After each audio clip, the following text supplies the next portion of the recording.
केवल और केवल गुणा बताएंगे कि बीजीय संख्याओं का गुणा कैसे होता है। बीजीय संख्या का गुणा, बीजीय संख्या का गुणा। देखो गुणा जानने के लिए जो भी बीजीय संख्या होती है उसका गुणा जानने के लिए हमेशा याद रखो, अगर प्लस का गुणा तुम प्लस के साथ करोगे तो प्लस आएगा। क्या आएगा? प्लस आएगा। प्लस का साथ वैसे प्लस का गुणा प्लस के साथ करोगे तो प्लस आएगा। इसका उदाहरण, इसका एग्जाम्पल क्या है? इसका एग्जाम्पल है, मान लीजिए हमने यक्स गुणे यक्स लिख दिया, ठीक है। यहाँ यक्स के सामने किसी का निशान है? नहीं है। यहाँ यक्स के सामने कोई निशान है? नहीं है। तो मानेंगे कि दोनों क्या हैं? प्लस हैं। क्या मानेंगे? दोनों संख्याएं क्या हैं? प्लस है। अब देखो हमने कहा प्लस का प्लस में गुणा करोगे तो प्लस आएगा, तो यहाँ लिखोगे प्लस।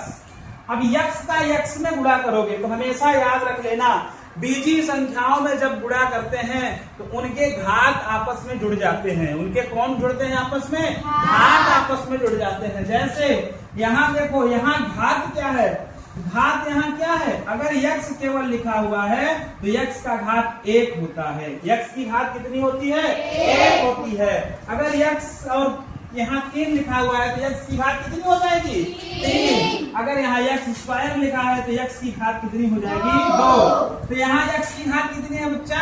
1। यहाँ यक्स की घात कितनी है बच्चा? 1। दोनों आपस में जुड़ जाएंगे, 1 और 1 जुड़ेगा तो कितना आएगा? 2। तो यहाँ यक्स लिख करके ऊपर लिख दोगे 2, ये आपका आंसर हो जाएगा। बात समझ में आ गया? तो देखो जो बीजीय संख्याओं का गुणा होता है उनमें गुणांकों का गुणा गुणांक में होता है और बीजीय अंकों का गुणा बीजीय अंक में होता है। जैसे एक हम और उदाहरण देते हैं, जैसे हमने कहा बीजीय अंक का गुणा बीजीय अंक में और गुणांकों का गुणा गुणांक में किया जाता है। कैसे?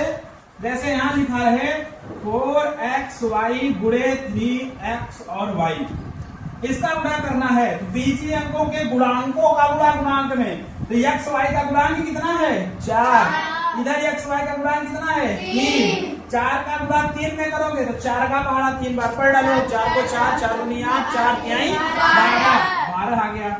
यहाँ x के पावर कितना है? 1। यहाँ x के पावर कितना है? 1। आपस में जुड़ेंगे 1 और 1 2, x के पावर 2। y का पावर कितना है? 1। y का पावर कितना है? 1। y के पावर कितना हो गया? 2। ये तुम्हारा आंसर आ जाता है। इसी तरीके से हम चाहे कितना भी बड़ा से बड़ा गुणा हो उसको हम बीजीय अंकों का हमेशा क्या कर लेते हैं? कर ले जाते हैं। बात समझ आ गया?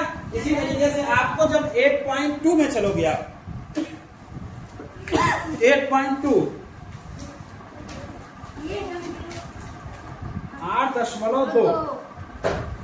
8.2 का जो पहला सवाल है वो कह रहा है कि 4 का गुणा 7p में करना है। क्या कह रहा है? 8.2 का पहला सवाल कहता क्या है कि 4 और ये 7p, इसको कैसे लिखोगे?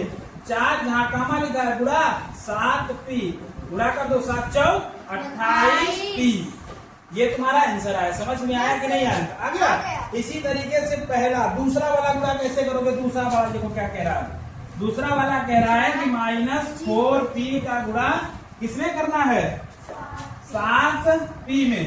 अब देखो यहाँ जब माइनस आ जाए और प्लस आ जाए, ये चीज हमने नहीं बताया था, माइनस गुणे प्लस आए हमेशा आंसर माइनस में आता है। किसमें आता है? माइनस में। यहाँ माइनस है बेटा, दिख रहा है, और यहाँ 7 के सामने क्या है? प्लस। 7 के सामने क्या है? प्लस। अब प्लस और माइनस करोगे तो क्या आएगा? माइनस। 7 का पहाड़ा 4 बार पढ़ो, 7 चौक 28।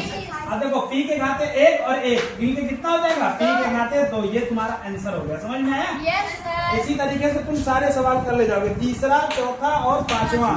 ये सवाल आपस में करो। हाँ करो, ठीक है।